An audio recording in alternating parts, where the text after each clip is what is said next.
മറ്റൊരു ഹദീസിൽ നബി സല്ലല്ലാഹു അലൈഹി വസല്ലം പറഞ്ഞു, മാ മിൻ മുസ്ലിമിൻ യമൂതു വയഷ്ഹദു ലഹു അർബഅത്തുൻ മിൻ ജീറാനിഹിൽ അദ്നൈൻ. ഒരു മുസ്ലിം മരിക്കുകയാണ്, ഒരു മുസ്ലിം മരണപ്പെട്ടു. ആ വ്യക്തിയുടെ വീടിനോട് ഏറ്റവും അടുത്തുള്ള അദ്നൈൻ, ഏറ്റവും അടുത്തുള്ള 4 ഫാമിലി, 4 വീട്ടുകാർ പറയുകയാണ്, അന്നഹും ലാ യഅലമൂന അൻഹു ഇല്ലാ ഖൈറാ.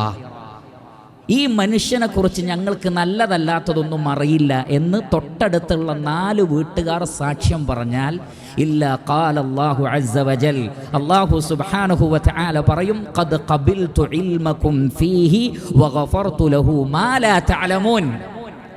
ആ വ്യക്തിയെക്കുറിച്ചുള്ള നിങ്ങൾ 4 വീട്ടുകാരുടെ അറിവ് ഞാൻ സ്വീകരിച്ചിരിക്കുന്നു.